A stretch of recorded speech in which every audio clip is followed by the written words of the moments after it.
Genealogy is a popular hobby in Utah, but if you think it's only for the adults in the family, you are missing half the benefit. Studying family history has great benefits for the kids in the family as well. Jen at Hovorka is helping to stage a genealogical fair this weekend here in Salt Lake, and part of the focus is on getting kids involved. So why is family history so good for children? Family history is good for children for a ton of reasons.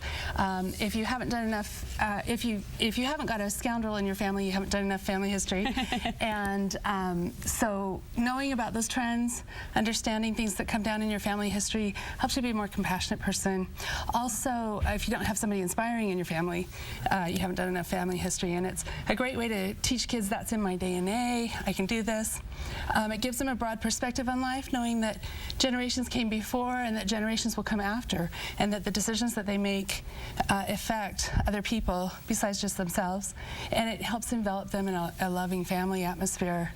And it's a great way to inspire self-esteem and a sense of confidence in your children. Well, you make a great point that history by any other name is just a series of stories, and kids love stories, so that's one way to pull them in. What are some other activities we can use to help kids become interested in history? Some of the things we're working on this weekend at the conference are putting together a family history display, putting together a chart with pictures or things like that.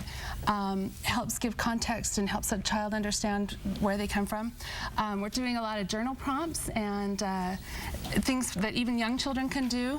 And then, of course, my teenagers are gravitated to, the technology. And so we've got a lot of classes on iPad apps, things you can put on cemetery stones to scan to be able to learn about that person and all sorts of things. Is that what this is right here? Yeah. The QR codes? Yeah. That one's from Stories in Stone, and they're at our conference this weekend. Personal historians, family chart masters, all of these resources are available at the conference this weekend. I've been noticing this. I like to walk the cemetery as a form of exercise at night when the weather cools a little bit. I've been noticing those more and more on headstones. That's a great way to kind of tie our past to our present. Right. And that way you can find out about the person that's buried there. And with the journal prompts, I think that's a great idea as well. What are some examples of journal prompts that we could provide our children with? All sorts of things.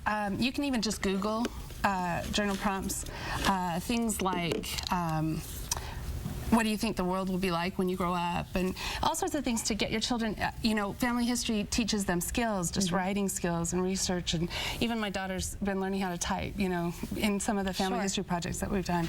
So all sorts of things we can do. Well, it's a conference I know a lot of people will be interested in, and a unique focus on the kids' participation as well. Tell us more about the conference, when it's happening, and how people can get involved. It's this weekend, Friday and Saturday, at the Sandy campus of Salt Lake Community College, just off I-15, about 9700 South. It goes till 8 o'clock Friday night, and we have lots of classes, activities. All of the vendors are sponsoring activities, games, make and takes,